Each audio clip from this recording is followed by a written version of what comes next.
What's up, everybody? Happy lunch hour. Happy Friday. Happy day 2 of the NFL draft. Hope your Friday is going well and treating you well. We are in the midst of a very epic Packers draft with 11 picks. We had Jordan Morgan selected yesterday. We've got 10 more picks to go, 4 more today, at least as of right now. Should be a really fun day. And obviously today, a ton going on. I can't believe it's noon already, by the way. Obviously, Q&A right now. Later today, I'll be at Badger State Brewery. Hope to see some of you guys there. Live Q&A from 4 to 5:30. And then after that, Ross Uglum will be taking over. And then I'll be live back here on YouTube at 6 p.m. for day 2 of the NFL draft, doing a live stream just like we did yesterday. So it's going to be a blast. It's going to be a ton of fun. I'm sure there's a lot of questions about Jordan Morgan, a lot of questions on day 2 to the draft. So we'll jump into it right away. And if you guys have any questions, definitely hit them in the chat. We'll chat as long as my voice holds up here. We'll see how I'm doing in about an hour, and then we'll kind of go from there. But again, appreciate all the support. Appreciate all you guys showing up to the draft party. It's been a really fun couple days, and we're going to keep it going right freaking now. Riley, Nick, hello, by the way. Riley, how likely do you think a trade up is? Also, do you think Rudy Ford might be back after the draft? I'll answer the second part first as I kind of look at some of the players that I have left here. But I do think Rudy Ford is an option dependent upon how the draft goes. I don't think he's a strong option, and I wouldn't say that it's likely. But if Green Bay exits the draft and safety didn't go according to plan, and maybe they only got one, yeah, like somebody that can, is not necessarily familiar with the scheme because it's a new scheme, but it's familiar with the team and has played with this group of players before and has special teams value. Obviously works with Rich Bisaccia well. Like those are things that you could still pick up as a back of the roster safety. So it's nice that he's still out there. In an ideal world, you don't want to or have to bring Rudy Ford back. I think in an ideal world, they grab a couple safeties in this draft, and you probably go into this thing, next season with Xavier McKinney, 2 rookies, Anthony Johnson Jr. as your top 4. With the 2 rookies and Anthony Johnson Jr. fighting for those 2, 3, and 4 spots. And then that number 5 spot would really be between Benny Sapp and a Zane Anderson as they sort of fight for that sort of Dallin Levitt special teams role, if you will. So I don't think that you necessarily want to go in that direction, but if they exit without a safety or maybe with only one safety, it could be within the realm of possibility. As far as trading up in the draft, just kind of some guys that I think are still available. So they picked 9th today. Some guys that I think that they could be still high on: Cooper DeJean, Kool-Aid McKinstry, Chris Jenkins, Rook Orohiro, Marshawn Nealand, Edrin Cooper, Junior Colson, Javon Bullard, Jaden Hicks. That's 9 right there. Some other guys, I don't know that they're going to go offensive line back-to-back, of course, but Kingsley Suamataia and Cooper Beebe are still out there. Mason Smith on the defensive line. Peyton Wilson is another one. Max Melton, TJ Tampa, Cole Bishop. So there's quite a few players that are on the board. I think it would have to be somebody, if they were going to move up to the top of round 2, it would have to be somebody that they still had like a first-round grade or a borderline first-round grade on. Could that be a Kool-Aid McKinstry? Could that be a Cooper DeJean? Maybe. It could be that 2 or 3 of those teams at the very top of round 2 really like those guys as well. So it could be difficult to get up. Or it could be that Green Bay just looks at their board and, as Goody likes to say, the board held up strong and they feel like they're going to get one of those 9 guys. And it's probably not those exact 9, but you get my point that they probably have 9 or 10 guys that they feel pretty strongly about and that they can get at pick 41 without having to do anything. I think it maybe as you get closer, if there's, again, a guy that you really like and they're there at 39 and you're at 41, do you try to move up a couple spots, maybe give up a 5th round pick or something? Sure. I think that's maybe, but I don't think he's going to want to give up any of those 3rd or 4th round picks to move up unless it is somebody he absolutely loves. So I would say as of right now, my guess is that they do not move up, but you never know with Goody, and he will be aggressive if he does very much like a player. All right, Kevin, what position on day 2 or 3 will likely be a double dip or triple dip other than offensive line? I think off-ball linebacker or safety. All right, so if they took 2 or 3 players, 2 players, linebacker or safety is an easy answer. I totally agree with you. I'd be pretty surprised if they didn't get 2 safeties, and I think it's well within the realm of possibility they get at least 2 linebackers too. So those could be easy options. I think they could go 2 running backs, and now this would be more like they get like a 5th round pick and a 7th round pick, right? Or maybe even 2 7th round picks. But I think they could double dip at running back. Those would probably be my answers. And like anything's possible. If all of a sudden they really like let's take Marshawn Nealand, for example, at edge. If they take Marshawn Nealand at 41, who I think will very much be their type and a player that's high on their board, if they take him at 41 and, there's a defensive end on day 3 that they like, they're not going to shy away from it. So there's a lot of different options there, but safety, linebacker, even running back, I think would be the ones that stand out as, positions that they could take 2 of. 3 of that changes the calculus a little bit. I still think it's probably just offensive line in that situation. But if there was one that they took a triple up on that wasn't offensive line, I would probably lean safety would be my guess. But I think it's more likely that that's just offensive line. Super Robbie Rob, I saw this. I think you posted this in the comment section on the video as well. So here's the thing, right? I would love to do everything. There's 10 minutes on the clock for each of those picks, and the time goes very, very fast. There's 2,000 people in the chat, and it is a Packers-centric chat. So as you probably noticed yesterday in the first, probably 8-ish picks, I think probably before, kind of Perry and Maggie came in, I was kind of doing some scouting report and how they fit with the team and those sort of things.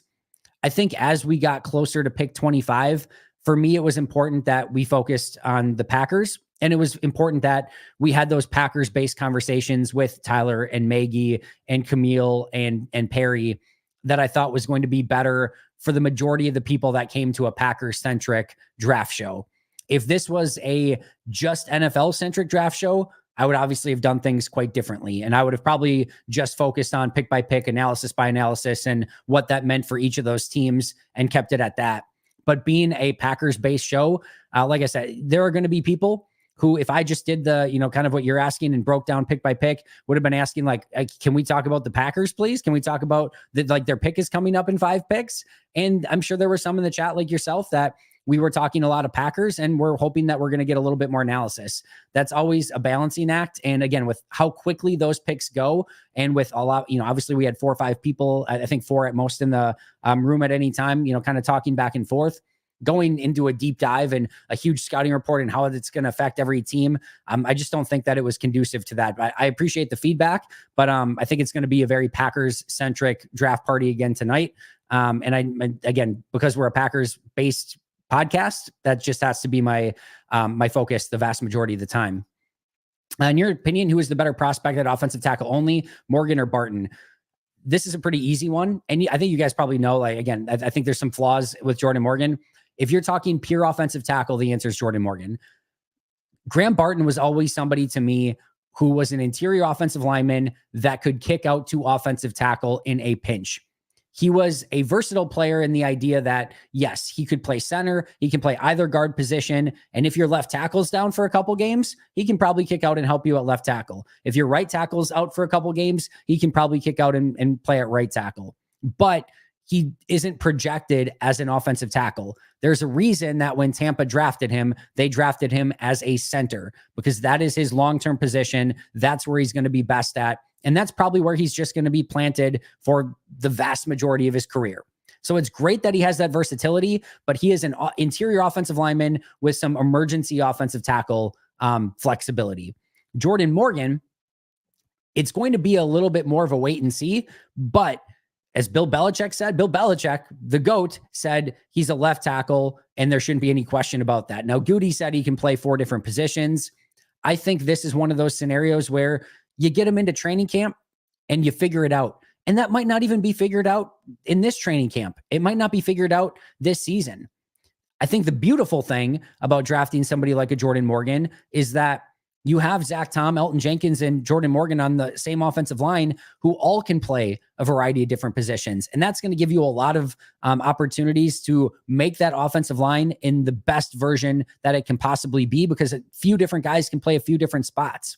But I think he starts probably as an offensive tackle, and they see what he can do. Now, this becomes more of an interesting conversation point as well, and one that maybe I didn't get into enough, in my breakdowns. But you sort of have to look at, where does Green Bay begin with Jordan Morgan? My guess is they begin him at left tackle. Just a guess. But that's the interesting question. If they start him at left tackle, then in my opinion, this becomes a pure, it's either going to be Rasheed Walker or Jordan Morgan, and the player that loses that battle is going to be the first guy up off the bench. That's how I would probably view it a little bit more. It doesn't have to be that way. Things can change over the course of the offseason, but that would be my initial take. If he's at right tackle, which I think is within the realm of possibility, my thought process would be they're going to start him at right tackle, see if he can learn that position, play that position. And if he looks like he can start at right tackle, now we'll have the Zach Tom conversation of where do we want to move him? Do we want to put him at right guard for Sean Ryan? Do we want to put him at center for Josh Myers? Then that becomes the conversation. But I'm intrigued as to if it's left tackle or right tackle to begin with. I know they've announced him at a tackle, but do they immediately try to have him compete with Sean Ryan at guard too? Maybe they say, hey, Rashid and Zach Tom are good enough right now. Our weakest spot is right guard. We'll have him compete there. But my guess is it probably starts at left tackle and they have him compete with Rashid Walker. And then based on how that's going, they make some decisions off of that. But it wouldn't shock me. One of the positives, if he were to start at right tackle, right?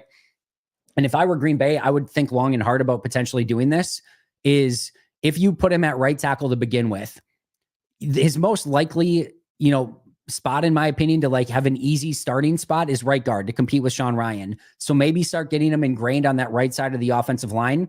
And if you think he is better than Sean Ryan, but you want to keep Zach Tom at right tackle, then you move him and keep him on that right side, but kick him inside to guard. But if he dominates or if he looks great at right tackle, you probably know that it's just his long-term spot is going to be right tackle. And then you have that Zach Tom decision, and maybe you just move Zach Tom to center now, and then you have Josh Myers battle with Sean Ryan for the right guard position. But the versatility is interesting. It's great that they have it, and I'm really interested to see like how they sort of maneuver those pieces. But to answer your initial question, Morgan to me is somebody they're probably going to look at as a tackle that has long-term tackle possibilities, where if it doesn't work out, you kick him into guard. Barton is a guard center, probably center, that has emergency tackle possibilities. So that's the difference there. But my answer would be Jordan Morgan. What would Morgan's relative a-hole score be 1 to 10? I think it's probably like a 4 or a 5. He seems like he gets the dancing bear term thrown around a little bit because he's a bigger guy and he can move really well on his feet. But he's kind of like a teddy bear. I don't think that he's like a massive mauler in the run game, but he's not soft either. In the very initial breakdown, and I kind of corrected this in my second one, I think I said finesse. Finesse has such a bad word, but he's such a movable, piece where he can get to any layer on the field. He's so quick. He's so fast. He's so agile. That's what I kind of meant by finesse. I don't think he's soft. I don't think he's soft by any means, but I also don't think he's the mauler. I don't think he's the guy that's going to be like just chucking people on the ground left and right. He's somewhere in the middle. I'd say like a 4 or 5. It's not a bad thing. He plays under control. A lot of times, someone like Trevor Penning, who has failed in New Orleans, is like a fake a-hole. And like, yeah, it's like, I'm a tough guy, but like, he's not doing things the right way.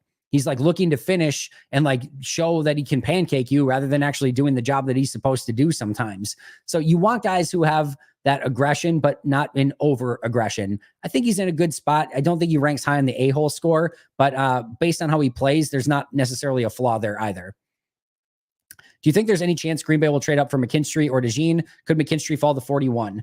I think either could fall to 41. I would be more surprised with DeJean.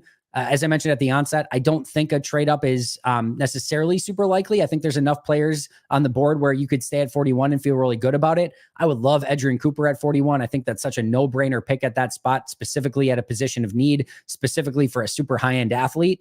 But definitely within the realm of possibility. The Jones fracture for McKinstry is the one really to keep an eye on. You have to remember, if you draft McKinstry, he's probably not going to be available. He's not going to be available rookie minicamp, OTAs. And it probably is going to take some time into training camp before he's ready to go, full steam ahead. And that can really put a rookie back. And you also do have some Jones fractures that do end up like repeating or end up with other foot injuries down the road. So you wonder from a medical standpoint if they have a little bit of concern there. Again, will DeJean make it to 41? I don't know. But if either are there 41, I definitely would not rule it out. I had both of them on my short list and in the first round, but there are some concerns there that specifically with DeJean's scheme fit, with the Jones fracture for McKinstry, as to whether or not Green Bay would still go in that direction. They easily could have somebody else higher on their board, even at that point. I think people would freak if DeJean is there at 41 and Green Bay still doesn't take him. But you have to remember, if he's there at 41 and Green Bay doesn't take him, like, he has clearly fallen in a way that a lot of people were not expecting him to fall for whatever reason. But that'll be definitely something to keep an eye on early in round 2. Douglas, for me, I want linebacker, safety, and O-line to be the 3 of the 4 picks. Totally cool with that. Give me Edgerrin Cooper, give me Jaden Hicks, give me Dominic Puny, and I would be in 7th freaking heaven. That would be a beautiful draft. Is Dominic Puny still a likely Packer with the Morgan pick? Yes, but I will say it probably needs to get where Puny falls to the 3rd round. I definitely think they're going to take another offensive lineman. I think they're going to take another 2. It wouldn't shock me if they took another 3 offensive linemen. But I think the beautiful thing, again, with Puny is he's got all that versatility. He might have 5 position versatility. And I think he can come in and compete right away. And we've heard Goody say over and over and over and over how they want competition. Well, guess what? Jordan Morgan, there's your competition for Rasheed Walker at left tackle. Dominic Puny, there's your competition for Sean Ryan at right guard. And if any of those guys feel like they can kick out and you want to kick Elton Jenkins or, Zach Tom to center, Josh Myers is going to feel the pressure from those 2 guys being on the roster as well, because they have guys who can play so many different positions. You want competition. Puny and Jordan Morgan will give you a ton of freaking competition. All right. Cheesehead. I know there's a lot of people in here. Just says, we do have some super chats. All right. I'll get to those in just a second. I didn't realize how many questions we already had. This is amazing. I didn't realize we had 500 people in here. This is amazing. All right. We all should have predicted this. Senior Bowl, Pac-12, high upside, not finished product. Goody-esque all the way. Not to sound insufferable, number 2 on my list of top 25 Packers was on my short list of players if they stayed at pick 25, was my top player if they traded down from 25. Was my mock drafted player to Green Bay in my mock draft from this week. I only did 2 mock drafts. One was this week, and he was my mock draft selection, and he was a Packer all day, every day. So there's no question about it. Again, whether you like or dislike the pick, that's your prerogative, but this was a Packers-y type of selection in every sense of the imagination. Should not have been a surprise at all. I know a lot of people saw him like late 1st, early 2nd. That's not that much different from pick 25. And Goody consistently at the end of round 1 has taken guys in the consensus, top of round 2 without batting an eye. So this was very much a Packers type pick. All right, let's get to some of these super chats. PJ Wynn, thank you so much for doing that. 5 new Pack a Day podcast memberships. Hope the 5 people who receive those will enjoy that. Vex, draft and develop in 1st round is the Packers way. Any chance we draft inside linebacker? Middle of the field was awful last year. Absolutely. Junior Colson, definitely in the conversation. Edgerrin Cooper, definitely in the conversation. Peyton Wilson could be in the conversation. I think all of those guys on day 2, specifically in round 2, would be options for Green Bay. And I'd be fairly surprised if they got out of today and didn't take a linebacker in the first 2 rounds. If you told me they didn't take one today, I would be willing to bet that maybe that round 4 pick, Goody will be aggressive getting up to the early round 4 range to go get somebody like a Trevin Wallace who could still be there at the beginning of round 4. But I think Trevin Wallace is also an option for Goody in the 3rd round today, specifically with like their last 3rd round pick. I'd be pretty surprised if Goody got out of today without taking an off-ball linebacker. Judy, thanks for the super chat. Why do you think Morgan was inconsistent in pass pro? He gave up only 3 sacks in 2 years, I think.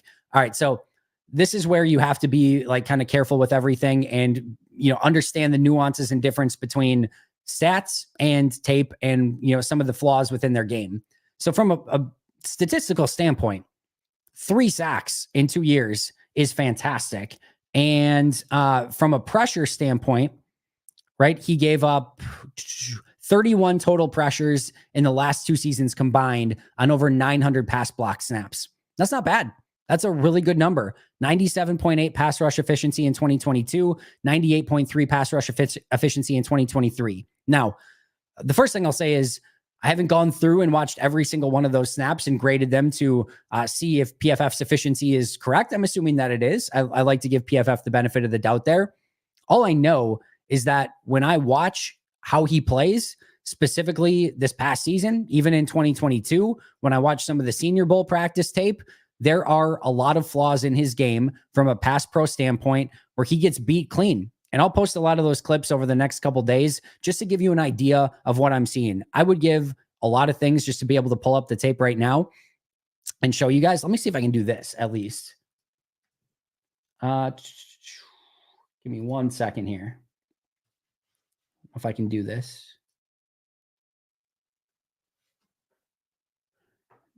We shall try. Actually, I don't know. I don't know if it's worth it. But either way, I just posted a pic on Twitter of what he was doing at the Senior Bowl and some of the practices.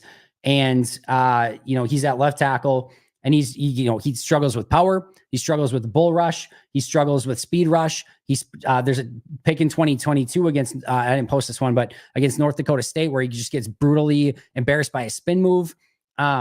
There's some really, really ugly looking stuff on tape from a pass pro standpoint where like, he's not even like set. He's getting, again, right through his chest. He's getting immediately pushed back into the quarterback. So I don't know how PFF is grading those individual plays. And to be clear, there are plenty of good plays on tape too from pass pro. There's no question about it. Same with run blocking. But when you look at some of the stuff like the Braylon Trice one where he got the best of him in his matchup, there's also the tape where Jordan Morgan got the best of Leitu, who was the first defensive player taken in this draft. There is plenty to like. And this kind of goes back to what I always say a little bit about Josh Myers. I can show you 20 clips of Jordan Morgan. You're going to be like, this guy's going to be an all-pro. Like he's going to be an all-pro. I can show you another 20 clips and you're going to be like, should he have been a 7th round pick? That's just sort of the inconsistency. That's not too uncommon for a rookie player, but I see him get exposed with a multitude of different pass rush skills, meaning, again, fleet-footed players who have the technique and spin move, guys who swipe his hands. The short arms at left tackle definitely become an issue against longer arm players. He just has to work on his technique. The positives are all there for Jordan Morgan in that he's got very fast feet. Now, he doesn't always display that. Again, there's some inconsistencies there, but from an athletic standpoint, there's no question that he's quick and agile and he has all the change of direction skills that he absolutely needs. So he has that. He has unbelievable ability to get to the second level. I just posted a pin pull play, a staple of the Packers offense from 2022 pre-ACL, where he's pulling out from left tackle to go block a corner. And I know this is run blocking, but he just gets out there in a flash, like elite movement skills. And again, that's a staple play within Green Bay's offense. There are going to be things that you will very, very much like about Jordan Morgan. There are going to be very much things that are going to make you question exactly like how he's going to fit in Green Bay and if he's going to be able to stand up against NFL caliber pass rushers. And that's where I see the inconsistencies. And it's not so much that the numbers are terrible. It's not so much that analytically he didn't grade out well. It's just when I see him actually go up against pass rushers and how they can beat him, I have a lot of concerns. And Brandon Thorne, who in my opinion is one of the absolute best at breaking down offensive line play, had those same exact concerns and said that those things show up on tape consistently. And again, Ben Fennell posted some things with his hand usage that it gets way far too out wide and needs to be inside more. Mike Wall, prior to the draft, posted a video on Jordan Morgan saying he's got to find a way to get his hands inside more because his hand placement is poor. So it's all the technique stuff. He leaves his inside open far too often. And it's stuff that maybe didn't crush him always in college, but if it does continue in the NFL, it will crush him in the NFL. But he has the opportunity to improve. He's going to get better. In some way, you trust Luke Butkus and you trust Adam Stenavich and Matt LaFleur and that coaching staff to get him where he needs to be. But the other thing I'll say here is I think that's sort of like the common, like, hey, we trust our offensive line coaches. They're going to be able to get the best out of him. All right, well, you spent the 2nd round pick on Josh Myers, who had a lot of upside, and you didn't get the best out of him. So I'm not, and again, I'm not saying that that could just be a Josh Myers thing. They certainly got a decent amount out of a 6th round pick in John Runyon Jr. They've got a ton out of Zach Tom as a late round pick that has been phenomenal for them. Elton Jenkins has obviously turned out extremely well as a 2nd round pick. They've gotten a ton already out of Rasheed Walker as a 7th round pick. Sean Rhyan, TBD, 3rd round pick, hasn't worked out the best so far. He looked a little bit better last year, took some steps, but Sean Rhyan and Josh Myers, in my opinion, still have a ways to go. 2nd and 3rd round picks that have not become that starting caliber consistent player. So it's not as easy as saying we're going to take somebody early and we're just going to trust our offensive line coaches. And because of that, we can set it and forget it and believe that everything's going to be amazing. This is going to take time, effort, and energy from Jordan Morgan. And it's going to take time, effort, and energy from this coaching staff to get him to be the player that Green Bay wants him to be, to have the ROI pay off at pick 25. The beautiful thing, if you're looking for positives here, about every single Goot first round pick is he has every tool at his disposal to work with that he can be a very good player in the NFL if he, fixes some of the technique stuff. There is nothing that is broken other than some slightly shorter arms for Jordan Morgan that can't be fixed with coaching and technique work. Nothing. He has everything that you can't coach, again, other than a little bit longer arms, and he just needs some fine tuning. So that's what you're going to get in the first round out of a Brian Gutekunst draft pick is those high-end traits. And now it's just, can you mold that ball of clay and make it into something amazing? Good question, though, Judy. Troy, thank you so much for becoming a new member. Troy, are you surprised Goot didn't value Arnold knowing he got a call from the Lions to move down, and also said during his presser that he didn't value anyone enough to move up? Yeah, I mean, you can obviously tell, in my opinion, based on those two comments, Troy, that even if Terry and Arnold were on the board at pick 25, they were going to take Jordan Morgan. That's how I read those comments. And how quickly they picked Jordan Morgan once they were on the clock believes that they had Jordan Morgan valued very, very highly on their board. So I don't think there was really any conversation of moving up. In hindsight, it doesn't seem like they were super interested in the corners, and maybe they just trust Carrington Valentine and Eric Stokes and Keyshawn Nixon and Corey Ballantyne and feel good about their corner room and didn't feel like they needed to upgrade it all that much. Not sure I would necessarily agree with that assessment, but maybe it was that, or maybe they just really felt like the value was there for Jordan Morgan. I will say I've been very much on the bandwagon that, in my opinion, the most important need for Green Bay coming out of this draft and going into this offseason was offensive line. And they went in and they addressed it aggressively in round 1 by drafting Jordan Morgan. So I don't know how he valued Terry and Arnold. I do think he would have been a good scheme fit with Jeff Hafley. I think he would have been able to compete at outside corner. I think he would have been able to compete in the slot. I think he had great versatility in that way.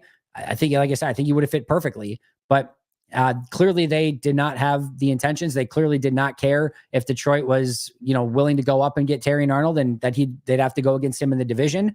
That's just their evaluation. Now we'll get to see over the course of the next handful of seasons if Green Bay was right and it was smart for them to stay and take Morgan, or if they maybe should have been a bit more aggressive in trying to move up and getting somebody like a Quinyon Mitchell or a Terry and Arnold.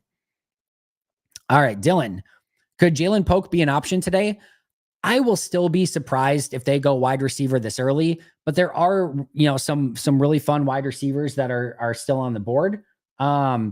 Some guys that I had on the board for Green Bay at this stage of the draft in that round 2, round 3 range. Let's see. Troy Franklin, who's still on the board. Jalen Polk is still on the board. Malachi Corley still on the board. So those would be the 3. Jalen McMillan, Javon Baker, Jermaine Burton, and Johnny Wilson more in round 3. But those are some guys, they're Packers types, right? So if they went with a Jalen Polk, if they went with a Troy Franklin, a Malachi Corley, Jalen McMillan in round 3, those picks would not surprise me. Again, they're very Packers type players. They have 4 picks to play with. So if they love one of them, sure. And we know how good Green Bay is at drafting wide receivers in day 2. So I will never be upset by that. If you just want to keep that, keep the wheel rolling and just add new talented wide receivers every year on day 2 of the draft, be my guest. But those would be the guys that I would look at. Again, Troy Franklin, Jalen Polk, Malachi Corley, and then in round 3, Jalen McMillan, Javon Baker, Jermaine Burton, and Johnny Wilson. But Polk, maybe. I would be a little surprised still if they were that aggressive at wide receiver in round 2. And I do think Polk goes round 2. Jacob Schumacher, could JPJ be in play? Also, do you think packaging thirds for a second rounder is in play? Love the content. Appreciate that, Jacob. My guess is Jackson Powers Johnson is not in play. I do have him on the big board for round 2 as a potential selection. I think more, I would expect more round 3 for Green Bay to go offensive line again. Not saying it's impossible. Players that I still have on the board on like round 2 range for Green Bay on the offensive line: Kingsley Suamataia, Cooper Beebe, Jackson Powers Johnson. Maybe a Patrick Paul could get in that range. Maybe a Dominic Puny could get in that range. Brandon Coleman, but I think look more in round 3. I think there's a lot of round 3 offensive linemen where Green Bay could attack. If Kingsley Suamataia is still there, Cooper Beebe still there. Jackson Powers Johnson somehow is still there. Patrick Paul, Kieran Amagaji, Blake Fisher, Roger Rosengarten, Dominic Puny, Mason McCormick, Tanner Bordolini. It just sounds like such an amazing Italian dish. I'll take the Tanner Bordolini. Brandon Coleman, Christian Mahogany, all of those names. I think there's so much depth along the offensive line that keep an eye, even Zach Zinter, who they brought in for a top 30 visit. I keep wanting to say day 3, but round 3 offensive line, I think there's going to be a ton of options available where I don't necessarily know that you're going to have those safety and linebacker options in round 3. If you want to attack those positions, again, Edgerrin Cooper would be an option. Peyton Wilson, Junior Colson, you might want to attack that. Maybe a Cedric Gray, maybe a Trevin Wallace. But those are maybe positions you want to attack more. Jaden Hicks, Cole Bishop, Javon Bullard, Malik Mustafa, Dadrian Taylor Demerson. Those are the positions you might want to attack first in round 2, and then come back and attack offensive line in round 3. I would say the same thing at edge rusher.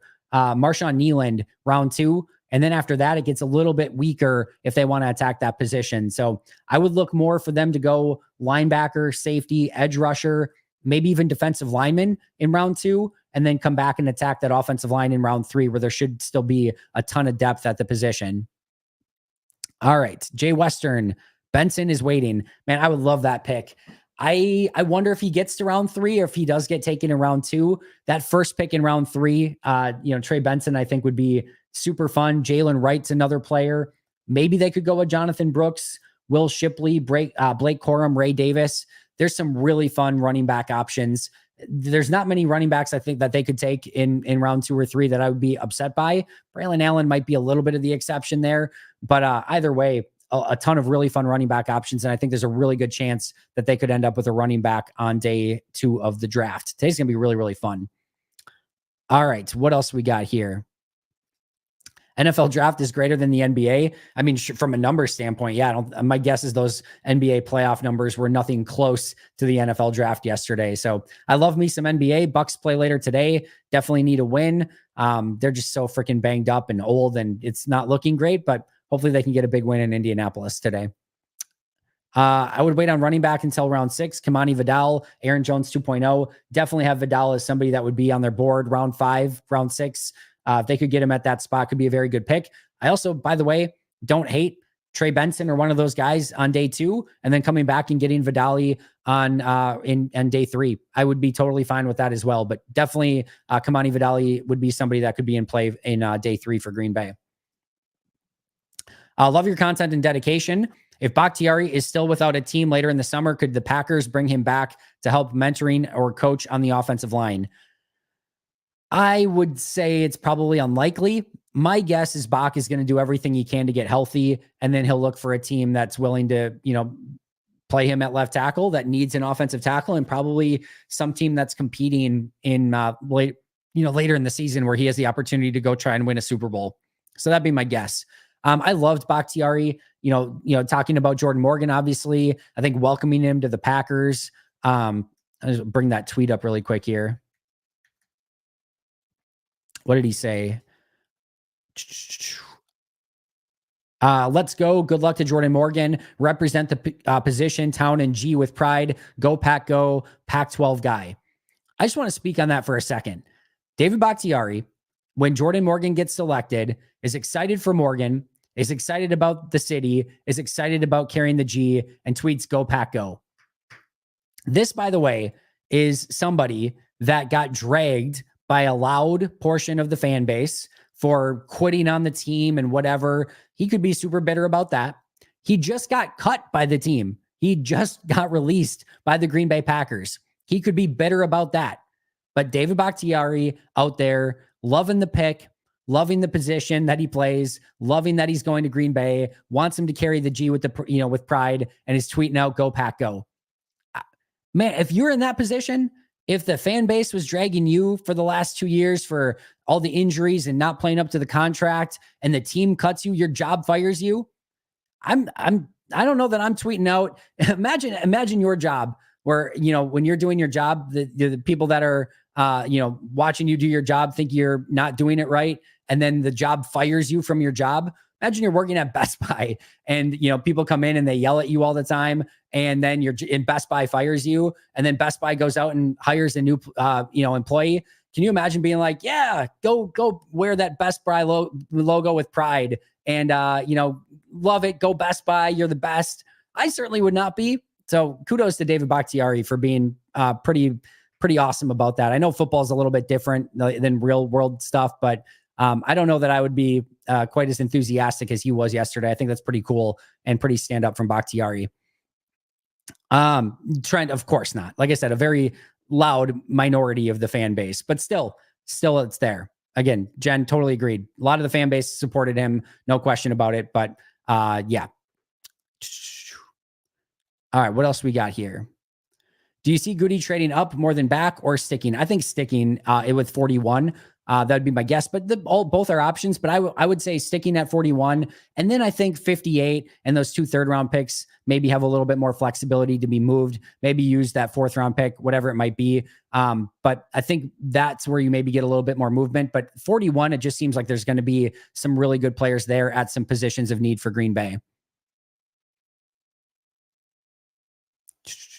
All right, what else we got here? Adam, the highlight of the draft last night was Tony Khan wearing the neck brace. Yes, he does need to sell it a little bit more, though. He can't be like, just because you're wearing the neck brace doesn't mean you can be doing this the whole time. Selling is not Tony's strong suit. Obviously, when he took the Jack Perry punch to the stomach and then died on the mat and then realized he needed to sell the stomach punch as well, he's going to need a little bit of work on that. But I did love that he was wearing the neck brace. And by the way, good on AEW. They have gotten a ton of publicity. They're the wide receiver that they took, Brian Thomas, was like one of the first things he was asked about Tony Khan's neck injury. Pat McAfee and that whole crew was talking about how he sold the Meltzer driver and was wearing the neck brace. AEW got a lot of publicity by running that angle prior to the draft. So smart move on their part. By the way, I go back and forth with McAfee, right? I think there's a lot of stuff that McAfee does really well as a WWE announcer. I think he does a phenomenal job. When he stepped in the ring, I thought he was unbelievable in the ring, considering he was not a trained professional wrestler. I thought the stuff with Aaron Rodgers got a little, I don't know, we don't need to go in that direction, but the stuff with Belichick last night, having like the weird juxtaposition of McAfee's goofiness with Bill Belichick's seriousness was, I didn't get to catch any of it during the draft because I was doing the live stream, but watching some of those clips back, just in at least the snippets that I saw, there was like a beautiful juxtaposition there that was really fun to watch, where you kind of got McAfee's best side of him, and then it also brought out the unseriousness of Belichick. It was just a match that I never would have expected would work as well as it did. And it sort of brought the best out in both of them. So sign me up more for more McAfee and Bill Belichick together. That was a really good match. I really liked that quite a bit. Look who we have here. The one and only, the masked man himself, Justice Mosqueda. Justice, how you doing, buddy? Good. I just woke up from my coma. To a DM from Andy that was like, "Hey, we're doing a Q&A thing," and I was like, "All right, I'm gonna click it. Hopefully, he's still going." But yeah, I just woke up. I was watching a bunch of Jordan Morgan film before I fell asleep. Well, enlighten us. How did your Jordan Morgan film review go, and how are you feeling about the pick? I felt good about the pick. Kind of surprised. I probably would have gone Barton. From what I can gather, and this is like secondhand information, so like this isn't reporting or anything. I think they're going to give Jordan Morgan a real chance to play tackle. Yep. And I think that was the differentiator between him and Barton. Did you see the Cowboys thing? I mean, I know I saw they took Guyton, but I didn't see anything else. Jerry Jones spilled the beans on the 4 players that they were considering at 24. Oh, interesting. One of them was Jordan Morgan. So, a lot of people were kind of, I guess, surprised. Like everyone was like, you've reached on if you look at the consensus draft board, every offensive line pick is a reach right now. I think it's just people undervaluing the tackle position in general. But the Cowboys were considering Guyton, Darius Robinson, Graham Barton, and Jordan Morgan. Okay. And they moved from 24 to. Uh-oh. Do we lose Justice? Give it one more cut out. second here. There we go. They moved from Sorry. 24 to what was it, 29? 29. Yeah, and they only had one guy left out of that group of players. Got I a think good third round pick from Detroit to move. It worked out. In that case, it worked out great for them because they got, I think, a really early third and still got one of their guys. But that's sweating it out. for sure, yeah, 100%. And I do like the trade up for Detroit too. I don't know if Green Bay was going to go Terry and Arnold, but I think Detroit just kind of felt that the corner run had started, and like we gotta go. Like we didn't think Terry and Arnold was going to be here. It's time to pull the trigger if we're going to do this thing. I think Baltimore was really considering Jordan Morgan too at the end of the first round. So there are teams that are interested. If you look at like the consensus top draft picks, I think there's two true tackle prospects who are expected to get drafted in like the top 80 picks who are still on the board right now. Yeah. So if you wanted to tackle, it was kind of go time. No, I think you bring up a couple of good points, and the fact that the teams are very much valuing these offensive linemen. To your point too, I think they probably viewed Graham Barton as an interior offensive lineman, and obviously Tampa announced him as a center. And yeah, that's what I was going to say. They announced him as a center, and I was like, oh, all right. Yep. So No, they're not messing around. And the Packers announced, Jordan Morgan as a tackle, and then when they put out their little, because they posted that he's going to wear number 77, and like on that little card too, it says position tackle. I don't think it's a mistake. I do definitely think that they plan on trying him there first. I mean, so would you? I talked about this a little bit just a moment ago. If you're bringing him in and you do want to try him as tackle, do you put him at left and just have him compete with Rashid right away? Do you put him at right? And if he shows that, hey, he's good enough to play at right, you move Zach Tom and just start that transition now? Or do you put him at right? And then if all right, he's fine at right, but Zach Tom's still better, do you then just kick him inside and have him compete with Sean Ryan? Like where do you immediately put him when he comes in? Yeah, I guess the first thing I would want to know is, can he flip his footwork, right? Because we've seen Nyman was a guy who took a little bit of time to be able to do that, right? But some guys can come in and they're like, yeah, I can do that immediately, right? Like every single one of his snaps, Jordan Morgan's at the college level was at left tackle. Yep. Right? So, I mean, I wouldn't even discount okay, let's say Morgan can't flip his feet immediately, right?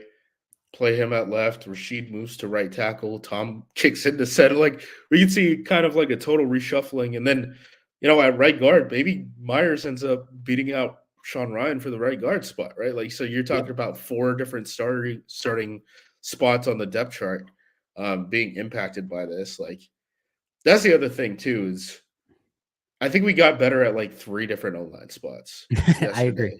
Yep. And that's the whole thing with the offensive line. And Good even talked about it. He was, everything's about best 5 and competition and stuff like that. It's a good pick for the team.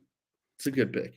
So let's take away, let's take away like what they've played before, like in having to move a bunch of people around. If in an ideal world you could line these 5, your best 5 up left to right, what would be your ideal left to right with the players that the Packers have on the O-line? Yeah. It's not easy. I don't envy you having to answer this question. I That's think why it would be Morgan, Jenkins, Tom, Ryan. We can still draft a guard, by the way. We got a bunch of picks today. Ryan and then Walker. Interesting.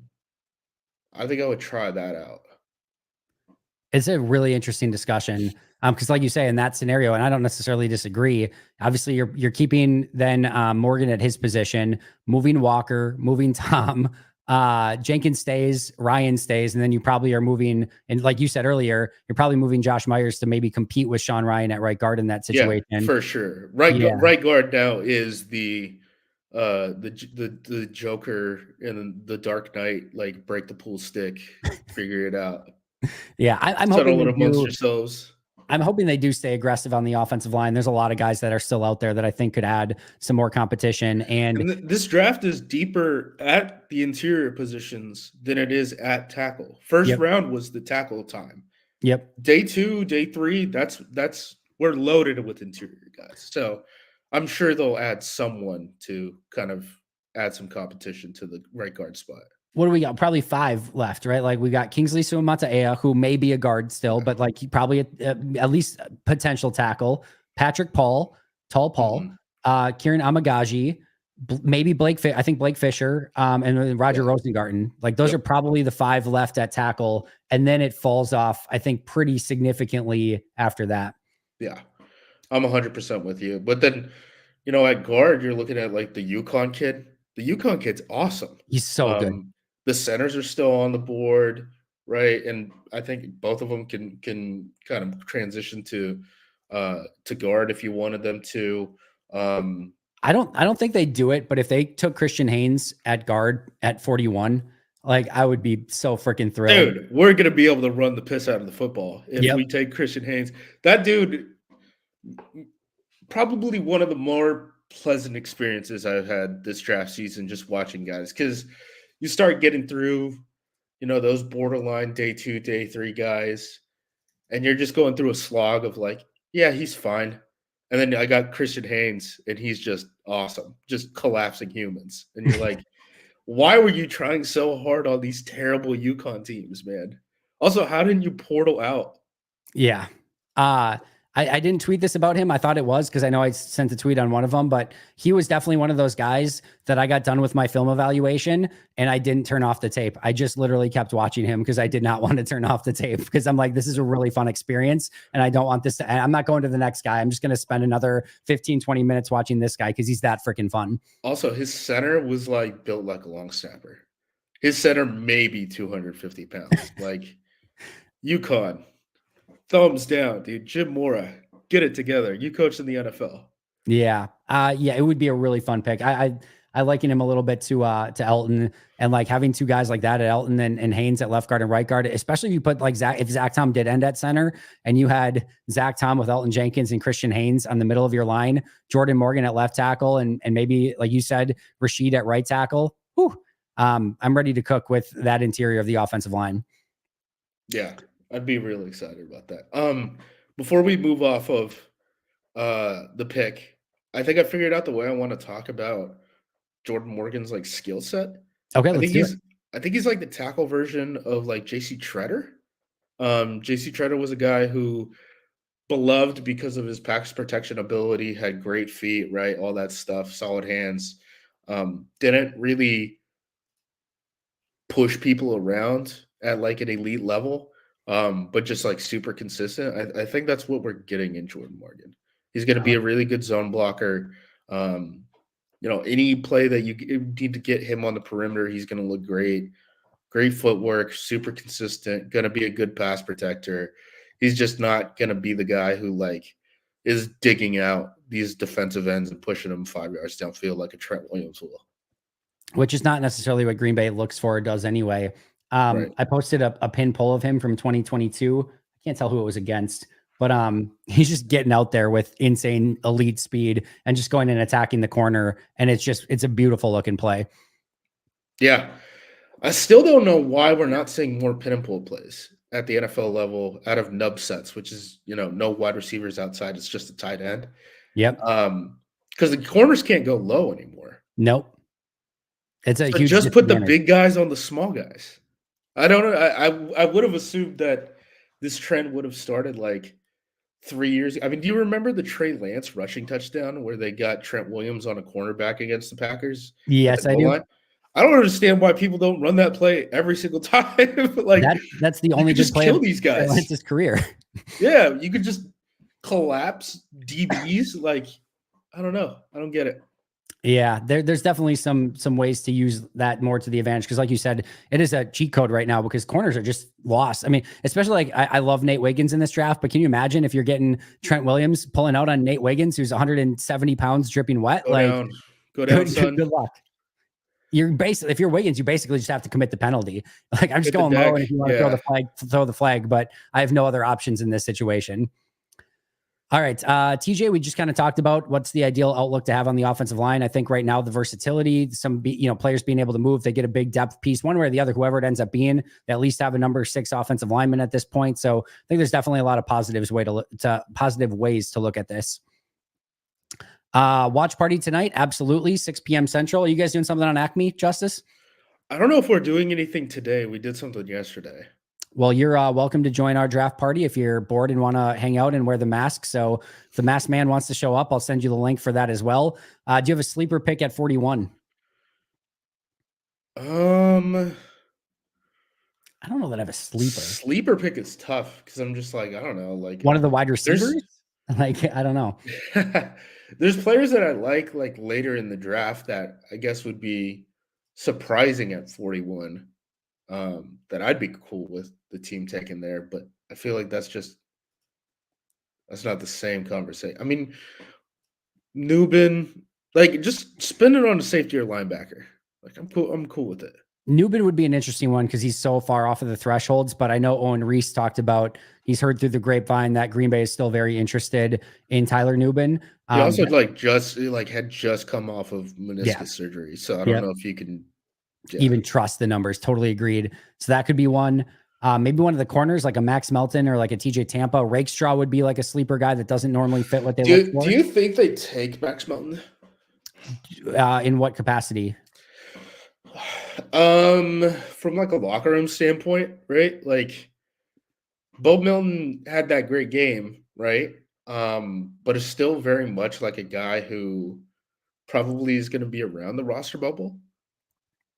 Like you add his brother into the mix, like what happens with the family connection and the locker room? And if he was a star, right, and you're drafting another star, not a problem, right? Yeah. But if you're talking about a roster bubble guy and you want to add a 2nd round pick, like I don't know.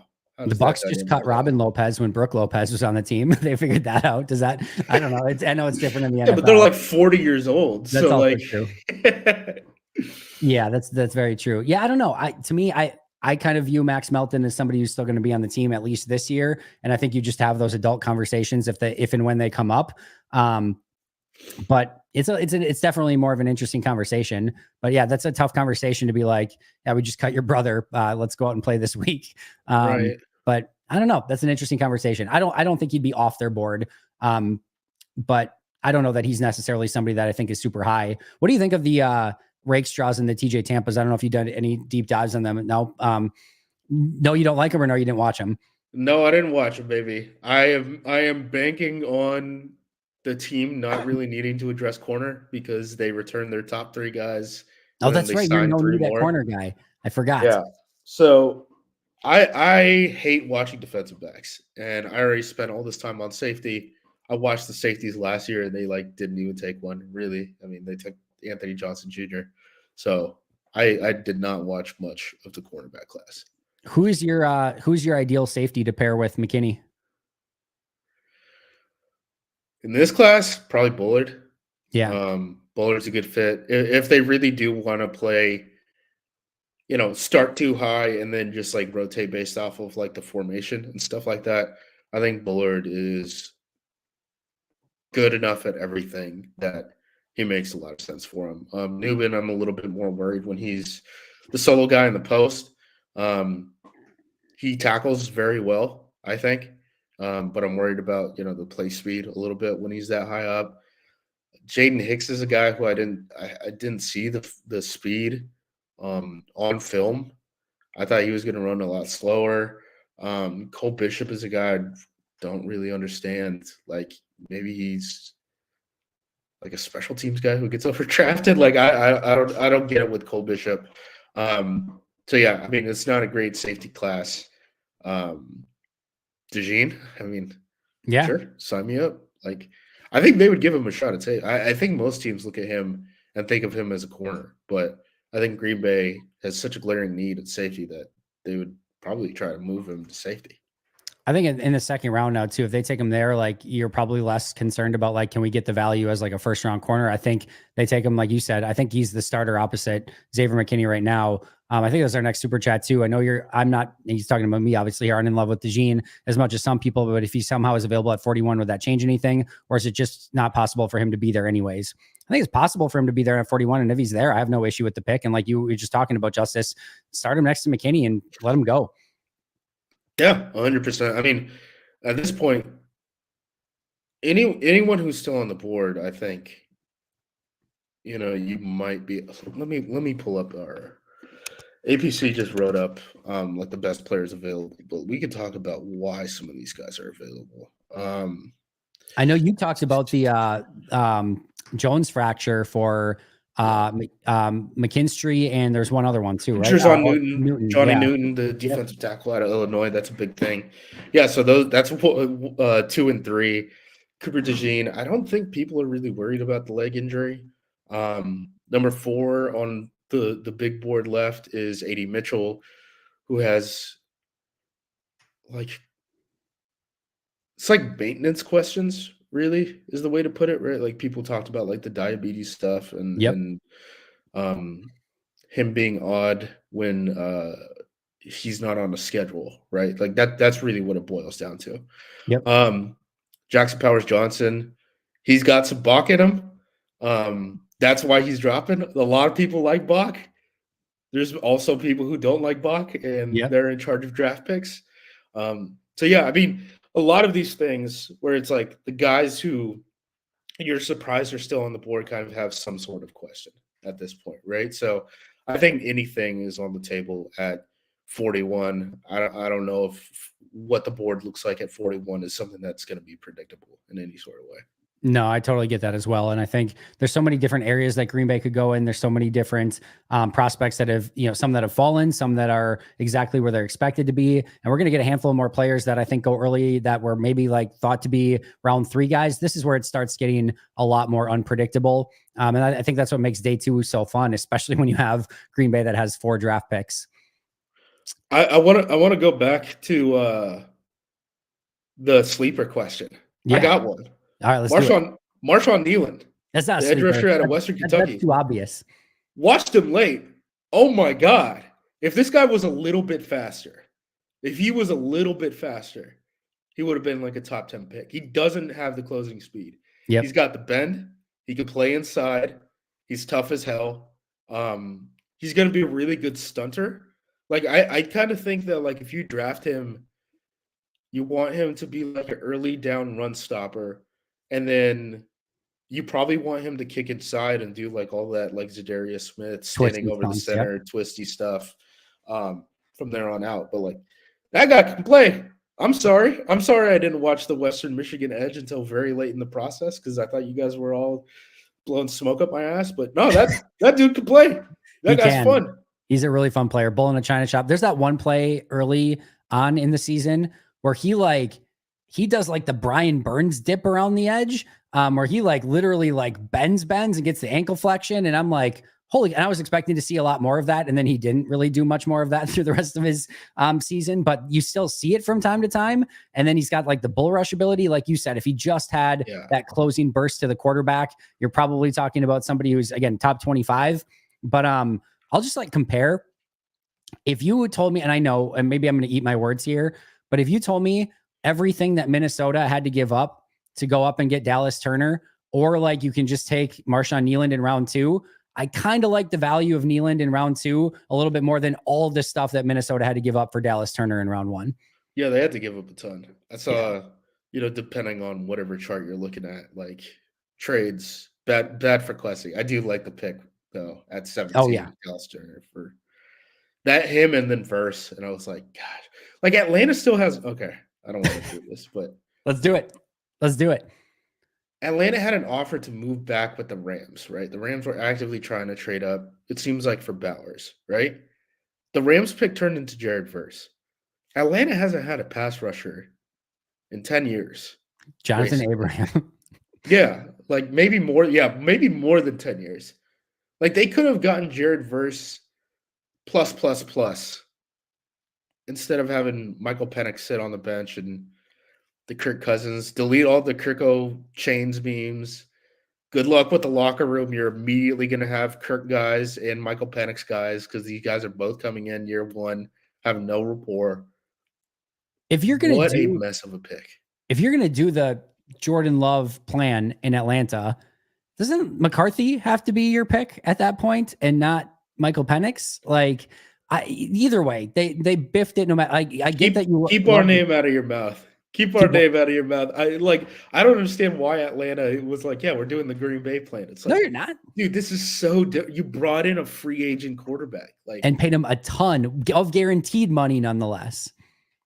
There's no playbook for this. There's no playbook for this because it doesn't exist. You don't do it. Like, it's one or the other. You either go all in for the veteran quarterback, or you take the guy that you believe in that's 24 years old and is probably ready to play right now, and you let him go. Like, there's not both. There's not a world that you do both. I love that you have conviction on the pick and that Penix is your guy and you believe in him, but my goodness, that is a rough sell. I don't know what Arthur Blank is thinking at that point. Like, that is a brutal series of events for Atlanta. It's crazy that, like, these are group decisions. And yeah, like Blank, like the owner has to be in on that. Yeah. There's no, you're not, like, you'll get fired on the spot if you try to do something like that and you don't loop in the owner. How did no one speak up? How did everyone be like, yeah, this is a smart idea? Like, you knew Penix was going to be there at 8. It's not like this was like well, this is just how the board felt. It's like, you're probably going into the draft being like, yeah, we're going to draft Penix. I don't know if this is like smoke after the fact, but where did I see this?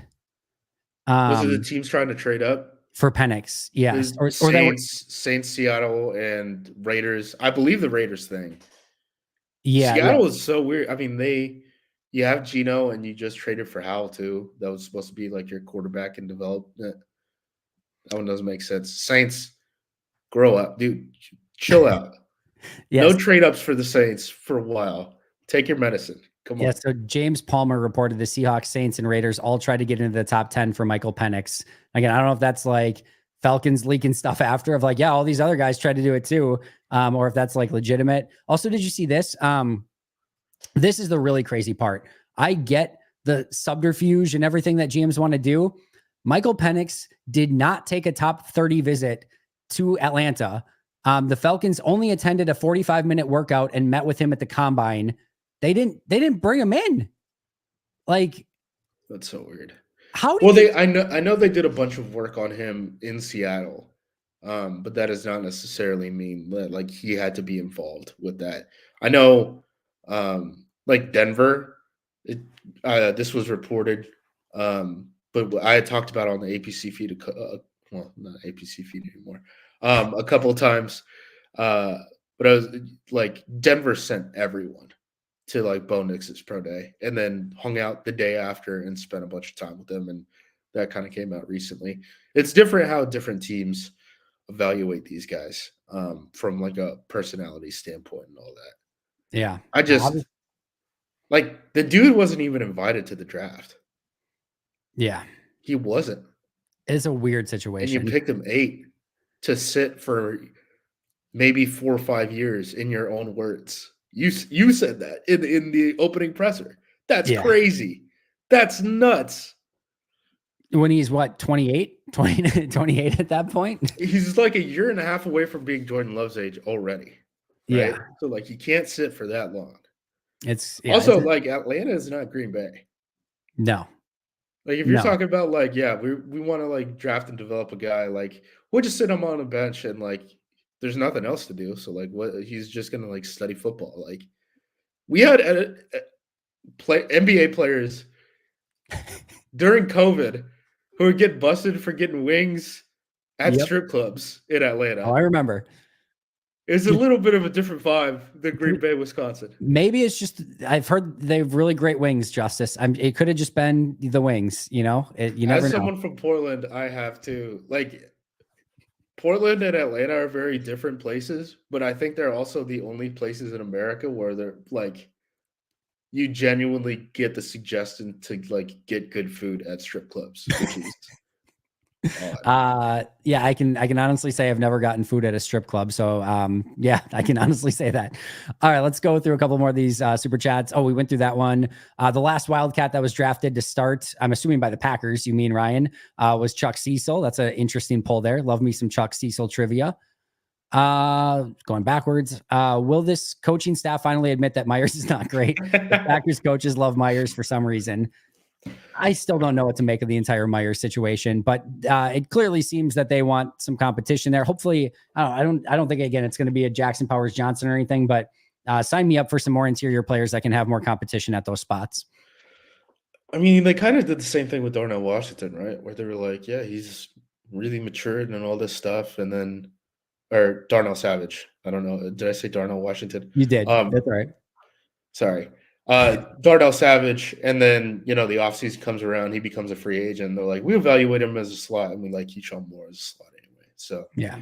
I don't know. I think it's just kind of them riding for their guys. I mean, if Myers is playing his best football, as they say, I think it's a technicality. He's not very good.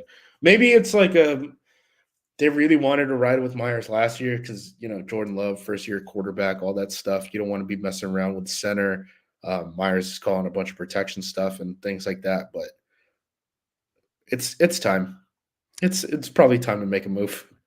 Yeah, no, I totally agree. I don't think he's getting a second contract in Green Bay. In fact, I think that would be a pretty significant mistake. And again, give yourself options. I don't think they would do it, but man, if they did take a Jackson Powers Johnson in round 2 at some point, I certainly would not be upset with that pick. I know there's again some of the personality stuff rubs some people the wrong way, but he's a hell of a center, and I think he'd certainly be an upgrade from Josh Myers. Cooper Beebe is a guy who can probably snap, and he's played everywhere on the line. He'd be interesting too. Yep.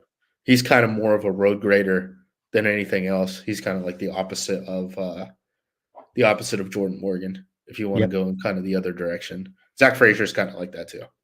Zach Frazier, he'd be a really fun pick. The Georgia center is out there as well. There's definitely some options out there. Allison, I will read this since it's a super chat, but I disagree.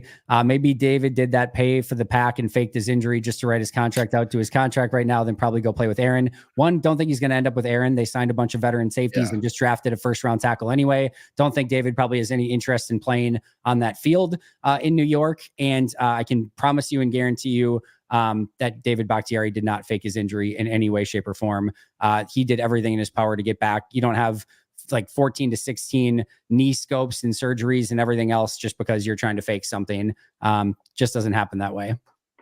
All right. Am I the only one who feels like DeJean reminds of Josh Jackson? I'm glad he wasn't the pick last night.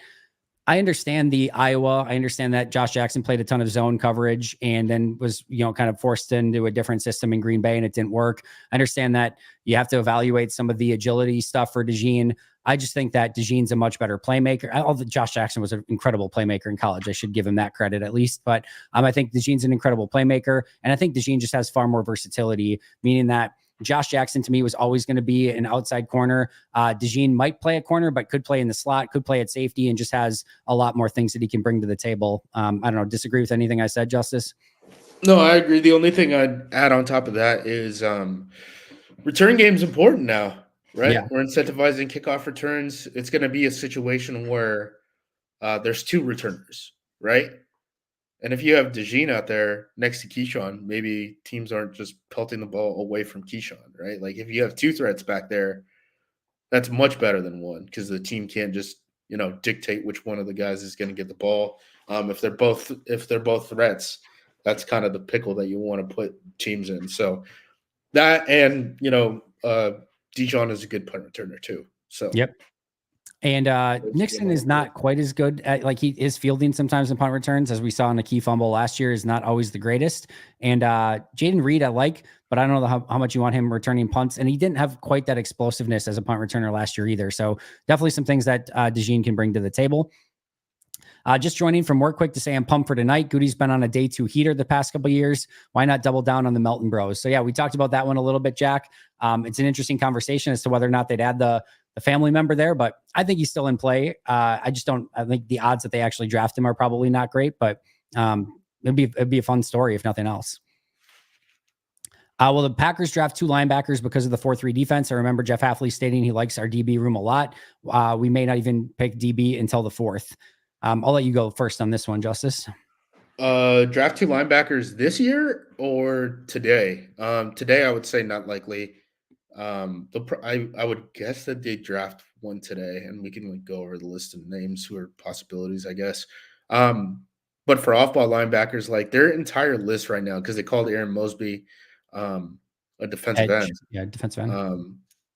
They have Quay Walker, Isaiah McDuffie, Eric Wilson, Christian Welsh, who's 100% a special teams guy. Yep. And then they have Christian Young, who's, converted safety from the college level, all that stuff. So you're really looking at 4 guys.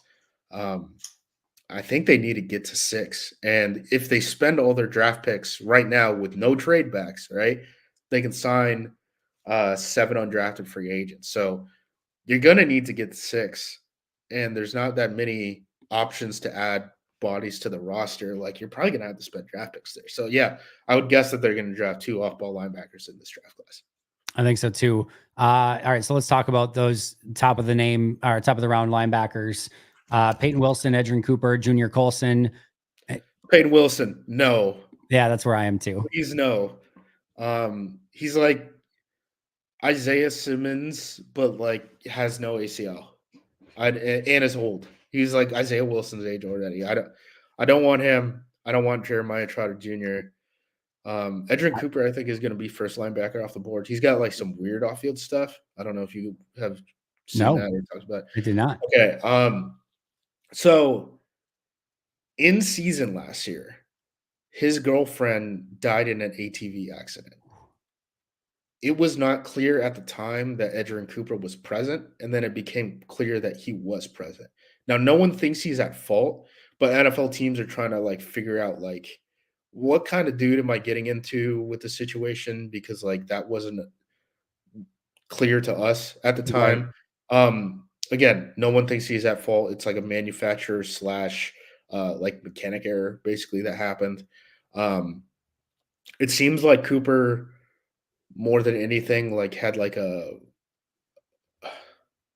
his girlfriend died, right? Yeah. So it's like a mental, it taxed it on him mentally, right? Understandably. But teams there's a reason why he was going on to a bunch of visits, why he went into Green Bay and all that stuff. It's teams kind of double or triple checking on him. I don't think it's going to impact his draft stock from what I understand. And I still think he's going to be the top linebacker off the board. Colson, Cedric Gray, other guys that I think are going to go pretty high. Can we talk about your sleeper guy? Can we talk about your sleeper guy that I also love, that I had very high on my board? Yeah, talk about him. I love him. Yeah, he's reminds amazing. me a lot of JOK. Had a buddy in college football who was like, send me the best linebackers in this draft class. Started watching the guys, and he was like, Olufashio's the best one. And he's got some injury questions, and he's a little bit older. But yeah, I mean, as far as like, I think PFF had to grade him as like one of the best coverage guys. He's like a super athlete. He's a little bit on the smaller side, but he's bigger than you think if you just look at him on film. Yep. He plays bigger. Yeah. Could be really fun. Again, reminds me a lot of JOK. If you can kind of work around the stuff, his kind of flaws, I think you got something there. Yeah, those are kind of the guys. Trevin Wallace is another guy we're talking about. He was committed to Jeff Hafley actually at Boston College. Ended up being, I think, like a 2-year starter for Kentucky. He's got all the height, weight, speed stuff. He's a guy who probably is like a year away from really being a contributor at the NFL level, but he's super young. I think he like just turned 21. Yeah, he was a junior declaration, kind of one of the more surprising junior declarations, because everyone who declares now is like basically like a top 100 lock with NIL and all that stuff. So Wallace is definitely a guy to watch too. Olufashio was 149 on the consensus big board. I had him at 68 on mine. Like, I freaking loved watching the dude. He's another one I didn't want to turn the tape off on. I think I had him like 4th at linebacker or something like that. Yeah, I had Cooper, Gray, Colson, him. The other guy that I like, and I think he's going to go higher, I'm going to mess up his name, Darius Muasau. I didn't watch him. From UCLA. He had a really good shrine game, and I ended up watching him based off of kind of that hype. He runs that defense at UCLA. Like he is the man there, and pretty consistent. Like better athlete than you think. Like can kind of check he's kind of like discount Junior Colson, I guess Yeah. is the kind of way to do it. In that like he checks all the boxes. He's a guy that like people are mocking in like the 7th round. He's going to go way higher than that. I think. I think he's gonna go somewhere either late today or early tomorrow. Has a possibility to play Mike. He actually transferred from Hawaii. Basically, like started his entire college career, seen a whole ton of football. I love the kid. We see the linebacker class very similarly. Peyton Wilson, Trotter, two guys I did not like at all. Ulufashio, I loved a ton. Trotter and Edrin Cooper, guys that I really liked as well. So we are very much on the same page at linebacker. It's good to hear. Trotter was the guy I was just like, man, I did not athletically, see it. how is this going to work in the NFL? I, Like, I I was like, understand the name, but I was watching him and I'm like, other than the name again, I'm like, because some people had like Trotter above like some of the really good linebackers in this class. And I'm like, how do you watch those two linebackers back to back and be like, yes, Trotter's the one that I like more. I didn't see anything that I really liked redeemable out of Trotter. So Jeremiah Trotter, day 2 linebacker, Green Bay confirmed, I guess. I'm just kidding. All right. Can you predict the positions picked for the teams picking from 32 to 40 so we can get a better idea? I wish I could do that. Man, I honestly, Philip, I don't even know where I would start with what positions. Like these guys are going to take best player available at this point, the vast majority of them. Let's look at the draft order. We can try to play it out a little bit, but can I league source just texted me. yeah, go for it. Assuming Cooper's gone, Nealand? That's the text I got. So maybe that's something to look for at 41. I'd be happy as very hell. much in play at 41. I think actually when I did my 2-round mock, hold on, mock 2.0. Let me pull it up.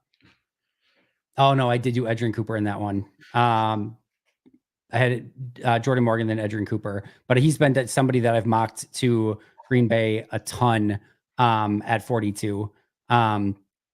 And just some of the ones that I've done. I thought I had one other one that I actually did put him at 42, but I digress. But either way, yes, I think he's very much in play at 42 because look at edge, right?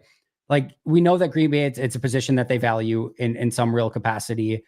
I don't know. I know they had Austin Booker in for a visit. He's on the lighter side, maybe a Jonah Ellis in round 3. And then like, I know they had Jalix Hunt in. He might be like a 3rd or 4th round guy.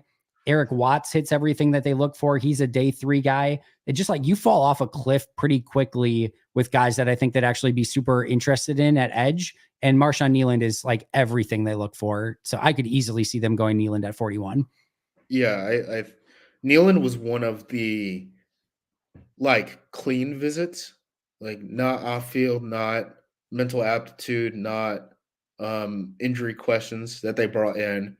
And those are usually the guys that they draft. That's why I kind of think, we've been kind of focusing on visits the past couple of years because it has been good signal for who the Packers are going to eventually draft, right? But it's really the guys with like clean backgrounds, right? Because I guess the way I should put it is they had to spend so many of those visits this year on guys that they just needed answers on, right? Yeah. So like Nealand is one of the guys with the clean backgrounds. I would assume that they're interested in him. I do like Braylon Trice from He's Washington. really fun. He got Jordan Morgan a couple of times. Oh, yeah. I kind of think like, dude, if you put Trice's film with Latu's film and put them next to each other against top competition in the Pac-12, like I think Trice won more of those battles than Latu did, even though I understand why Latu, went so high. The other guy I'd be interested in is actually the other UCLA pass rusher, Gabriel Murphy. He's so fun too. Dude, he's a designated pass rusher. You cannot play him on like first, second down. But yeah, I mean, he's going to be fun. I know people are like, he's got short arms. I don't think that really matters as a pass rusher. How he like wins. you see the Clay Matthews thing and like all that stuff. He's a bendy guy. The other thing about the edge, like if you really want those guys to be edge rushers and it's not like base DN and all that stuff, like you're not meeting guys like this. You're meeting guys like this. And one arm is always going to be longer than 2. So if you're worried about teams getting inside of his chest, it's not going to matter. Tackles are still playing with 2 arms, and he's going to try to long arm them. Like it's not going to be a big deal. So I just love the idea. We've got 900 people in chat right now. I just love the idea of like somebody tuning in for the first time and they're just seeing you in a mask and it's just absolutely glorious. Like, oh, this is what we're all about. And it is absolutely amazing. All right. We got to speed through a couple of these because I got to get out of here relatively soon. The way I saw Atlanta's pick was not wanting to have a possible Rodgers Jets career moment. If Kirk went down 4 plays into the season, their season is gone. I will use the Indianapolis Colts version of we don't practice effed. If our top quarterback goes down, we are effed and we don't practice effed. I think it's a little bit different when you have Peyton Manning in the prime of his career than Kirk Cousins at his age. So I get what you're saying a little bit, but man, it's just a draft picks, especially top 10 draft picks and massive contracts with huge signing bonuses are about the 2 most finite resources that you can have in the NFL. And using a massive contract with huge guarantees and a top 10 draft pick in the same season on 2 quarterbacks is a choice. And maybe it'll work out for them. But this is even something I mentioned, and it certainly came to fruition for the first handful or the first 3 seasons is it's great that, and the Packers had a plan for Jordan Love and it's worked out beautiful. But there's the point too of like when Jordan is on Aaron's timeline, Jordan's not doing anything to help Aaron's timeline. And a lot of people have been upset of like, they could have done more to try to help Aaron win during those times. They spent a first round pick on a quarterback. That's not helping Aaron's timeline. And when Aaron was obviously still like like Aaron had how much of dead cap last year on Jordan's timeline when he was the starter, like $1 billion. That certainly does not help Jordan's timeline. And then you get to the point where now we're about to pay Jordan $50 million a year and you end up having to do that. So like there's a very thin needle and needle size hole that you have to thread everything through to make that work in the best of situations. And even though that it worked with Jordan Love, there's still some timeline wonky stuff there that you have to sort of work through. It is a tough thing to do. And I just don't trust Atlanta with Kirk Cousins, Michael Penix in that front office to be the one that pulls it off expertly. It's a tough sell. The other thing too, again, if you're going to spend 8 on Penix, you knew you were going to turn in that pick because no one was going to beat you to that punch, right? Why'd you give Kirk the money then if you already knew you were going to have to, spend the 8th pick on Penix? Like, was this somebody they fell in love like last minute where they're like, they didn't? I don't think it was last minute. From my understanding, it was like December. So, yeah. I don't know. So, like, that's part of it. And then charges too. They're going to give up premium picks for tampering charges too, right? Probably. That's a situation. And then 2 years, what was it? 2 years ago, a year ago, they could have had Lamar. And they were like, yeah, we're just not interested in that. It's a mess. I don't like. This is This is the moral of the story. No matter how upset you might be with a Jordan Morgan pick, if anyone's upset with the Jordan Morgan pick, just remember things can always be a lot worse on the other side of the coin. Plus, or whatever. You have Belichick on TV being like, I wouldn't have made that pick if I was the head coach. You're like, I don't know. Did we make a massive mistake? Did we make a franchise crippling mistake? No, Belichick liked that pick a lot. Said he's a left tackle. Yeah, he was pretty excited about it. So, you hear him talk about it and you're like, all right, well, who the hell am I to say differently?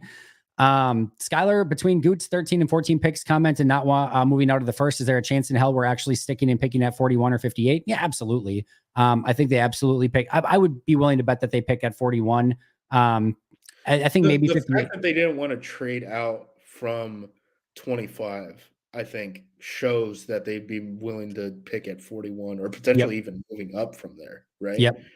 So, and he did say too, he was asked about moving up and he said they would definitely look at some things and potentially have some conversations. So it feels like, and he could just be lying because that's what GMs do, but like, it feels like there could at least be a player or two out there that they have some interest in, that they at least have some conversations about. Who that is, maybe Cooper DeJean, maybe somebody else, who knows. But so when you said before, if not Cooper, Nealand, is that Edgerrin Cooper or Cooper DeJean that your source is talking about? I assume Edgerrin Cooper. Okay. Yeah, I assume Edgerrin Cooper. Do we trust Nubin's knee enough to take him today? Do you know where he's at with all of his injury stuff?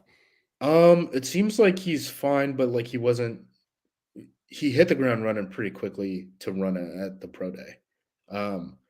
So basically what he did is he got part of his meniscus taken out.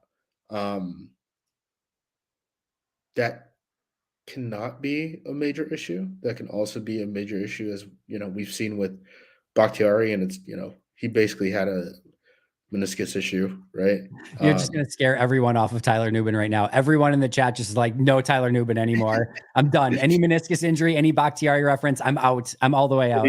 Anything. Well, that's the problem. It's like all these guys are banged up now. I mean, and they're going to extend the college football season and have the playoffs and all that stuff. Like, we're going to get more banged up guys coming into the league. So, medical evaluations going to be pretty important. I don't think like Cooper DeJean's thing. Like, I don't think anyone's worried about that. I think people are pretty worried about the Jones fracture with Johnny Newton and Kool-Aid McKinstry. I don't think people are super worried about Nubin's injury. The McKinstry thing too, I can't stand, and it never feels like these things work out where somebody's got an injury coming out of college and they miss rookie mini camps and OTAs and part of training camp, and they just start behind the 8 ball. Maybe this is just my perception. I have no data to back this up whatsoever, but it just feels like those guys never get off to the right start, and it just is they're always trying to catch up from there on out.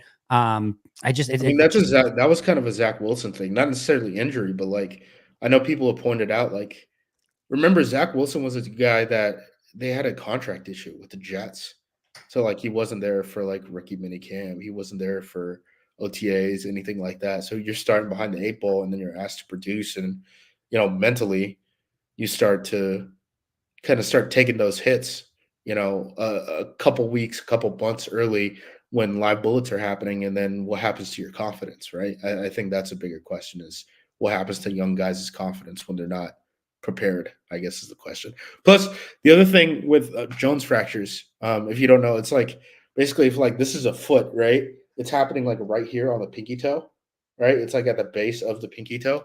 The injury tends to pop back up at some point. And that's why people are kind of worried about the Johnny Newton, Kool-Aid McKinstry group. Can you just cut the pinky toe off? Can you just solve that issue altogether? Just running on it? Just running. How much do we even need that? Yeah, I don't think you need it. It's not, that doesn't come up on the RAS scores. Spiked Mocha says, love you, Justice Mosqueda. So bummed to see the APC pod go. Repack was a weekly must listen. Plug your stuff, because I know you got a new stream, right? I don't. I'm merely a guest. I'm not allowed to host, but Frozen Thunder Frequencies is where you can listen to everyone from the APC feed as hosts, other than me, who may pop in as a very special guest every once in a while. But so like you can't host, or like what happened? Like, I mean, you don't have to say, obviously. I don't know if there's more. I can't host. My name can't be on the big ticker. So I popped in like with Tex and Tyler before the draft. I'll probably record something with them at some point this weekend. Frozen Thunder Frequencies. Go find the boys out. They're there. They're all there. Didn't we just ban no competes in this country? I don't know. I'm not actually smart enough to comment anything on that. All right. How does the best off-ball linebacker fall to the mid-second round? If Cooper yeah, does? I'm assuming that. He might. I think someone will bite, though. I think so too. I think someone will bite. So I would not assume that Cooper is going to be there at 41. If they trade up, you think it's for him? Or DeJean. Yeah. One of the Cooper. It's a Cooper. Just say it's going to be for Cooper. Yeah, I mean, linebacker and safety are the biggest needs for this team at this point. What are the odds that they end up with a Cooper today? Cooper DeJean, Edgerrin Cooper, or Cooper Beebe? What are we placing odds on? 20% chance, 25? Oh, higher than that. All right. Give me 50-50. 50-50 that they end up with a Cooper today. All right. You heard it here first. Coin flip. Flip a coin. If it's heads, they're going to end up with a Cooper today. If it's tails, they will not. All right. Last one, the McPayne train. If Edgerrin Cooper goes before us, who do we pick at 4? I'm assuming you mean 41. Nealand, apparently. Yeah, Nealand is another one. How much do you think they would value a Junior Colson? I know it's tough without like the testing, but do you think he could be a guy for them? That's a little bit of a reach to me. Okay. I actually like Gray more than him. Cedric Gray from North Carolina. Yeah. Yep. I mean, just amazing in the run game I like him and too. way more athletic than people gave him credit for. Ended up running at the combine, and then everyone's like, "Oh, he's actually not just like a thumper." It's like, yeah, like you showed it on film. Um, but even then, like Gray is not a guy that you need to take at 42.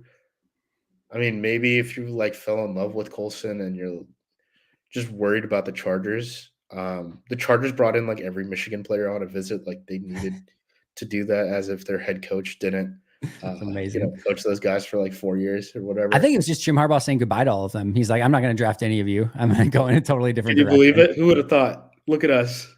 Yeah, just so like maybe if you're worried about like Harbaugh lingering around and you really want Colson, and I just don't think it's a value pick though.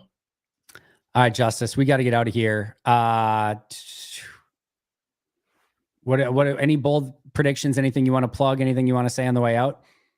I mean, just check us out at APC. I got a cut up of Latu versus Jordan Morgan that I posted up there. We're going to be pumping out content this entire draft weekend. Hot takes, like not really. I mean, at this point, if we take the UTEP quarterback, I'll be happy. And day 3 late. You said quarterback? Yeah, they brought him in on a visit. The UTEP Oh, quarterback. I did watch him. Did you watch his tape? Yeah, I've actually like watched his games in seat. He's got an arm. He's not super accurate, but he's got like an A-tier arm, and I don't understand how he stayed at UTEP. Again, there's a couple of these guys where I'm like, do these college scouting departments do anything? Like, how did this guy not hit the portal? Like, that guy should have been at an SEC school. Gavin Hardison, 6'1", 206, yes. 4.86 relative athletic score. Packers type. He did not hit height, weight, or athleticism thresholds. Consensus 504 on the consensus big board. Huge arm. 72.9 grade on 324 snaps in 2023. My fit for him was competing with Alex Magoo for a practice squad spot. Go for it.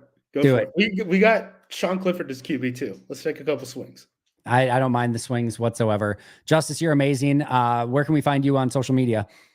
At Jumosq, at JUMOSQ, Twitter X. I don't really post anywhere else. So I will absolutely send you the link for tonight. If you're bored, 6 p.m.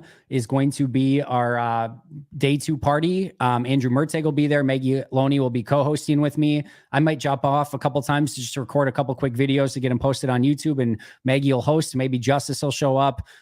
Jacob Morley's going to be there for a little bit. Brennan Rupp's going to be there for a little bit. So should be a really fun conversation and show today. Again, 6 p.m. through the entirety of round 2 of the draft. Go check out Acme Packing Company. They do insane, incredible work. One of my daily checks for all Packers content. Of course, you can get all your Packers content on the Pack a Day podcast as well. We've already got a ton of stuff out there. I've got 2 podcasts, one just on Morgan and one recapping day 1 of the draft. So make sure to check those out. You guys know where to find us all. Follow Justice at JUMOSQ. Find me at Andy Herman NFL. We'll see you guys later today. But until next time, and as always, go Pack Go.